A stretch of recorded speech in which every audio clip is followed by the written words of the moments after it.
വളരെ പ്രധാനപ്പെട്ട ഒരു സമ്മേളനമാണ് കാനഡയിലെ ആൽബർട്ടയിൽ ഇന്നു മുതൽ നടക്കാൻ പോകുന്നത്. ഒരുപക്ഷെ ഇന്ത്യയെ സംബന്ധിച്ചിടത്തോളം വളരെ പ്രധാനപ്പെട്ടതാണ്. ഇന്ത്യയും കാനഡയും തമ്മിലുള്ള വലിയ ഒരു വഴക്കും ഫൈറ്റും പരസ്പരം പുറത്താക്കലൊക്കെ നടന്നതിന് ശേഷം പുതിയ പ്രധാനമന്ത്രി കാനഡയിൽ വന്നു. മാർക്ക് കാർണി അദ്ദേഹത്തിൻ്റെ അധ്യക്ഷതയിലാണ് ആൽബർട്ടയിലെ തണുപ്പുള്ള സ്ഥലത്ത് ഇന്ന് G7 രാഷ്ട്രങ്ങൾ സമ്മേളിക്കുന്നത്. അതിലെ പ്രത്യേക ഇൻവൈറ്റി ആയിട്ട് ഇന്ത്യ പങ്കെടുക്കുന്നുണ്ട്. ഒരുപക്ഷെ G7 രാഷ്ട്രങ്ങൾ ലോകത്തിലെ ഏറ്റവും സമ്പന്നമായ രാഷ്ട്രങ്ങളാണ്.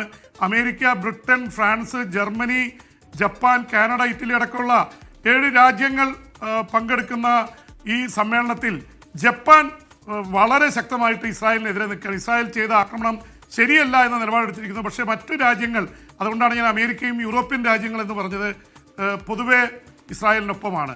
ഇസ്രായേൽ ചെയ്യുന്ന ഗസയിൽ നടത്തുന്നതിനെതിരെ യൂറോപ്യൻ രാജ്യങ്ങൾ രംഗത്ത് വന്നിട്ടുണ്ടെങ്കിലും ഇറാനെതിരെയുള്ള നീക്കത്തിൽ യൂറോപ്പും അമേരിക്കയും ഏതാണ്ട് ഇസ്രായേലിനോടൊപ്പമാണ്. പക്ഷേ ഇറാൻ്റെ ഒപ്പം നമ്മൾ ഹാഷ്മി ചൂണ്ടിക്കാണിച്ചതുപോലെ G7 രാഷ്ട്രങ്ങളിൽ പെടുന്ന രാജ്യമല്ലെങ്കിലും റഷ്യയും ചൈനയും ലോകത്തിലെ മഹാശക്തികളാണ്.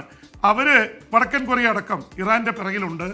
പ്രത്യേകിച്ച് റഷ്യൻ പ്രസിഡന്റ് വ്ളാഡിമിർ പുടിൻ തന്നെ ഈ ഇസ്രായേൽ ആക്രമണത്തിനെതിരെ അതിശക്തമായിട്ട് ഡൊണാൾഡ് ട്രംപുമായിട്ടുള്ള ഫോൺ സംഭാഷണത്തിൽ തുറന്നു പറഞ്ഞു കഴിഞ്ഞു. പ്രത്യേകിച്ച് റഷ്യക്ക് ഷാഹദ് ഡ്രോൺസ് യുക്രൈൻ യുദ്ധത്തിൽ കൊടുത്തത് ഇറാനാണ്. ഇറാനെ എന്തു തരത്തിലും റഷ്യ സഹായിക്കും. പക്ഷേ റഷ്യയും യുദ്ധത്തിന് നടുവിലായതുകൊണ്ട് അവരുടെ ആയുധങ്ങളും തീർന്നുകൊണ്ടിരിക്കുകയാണ്.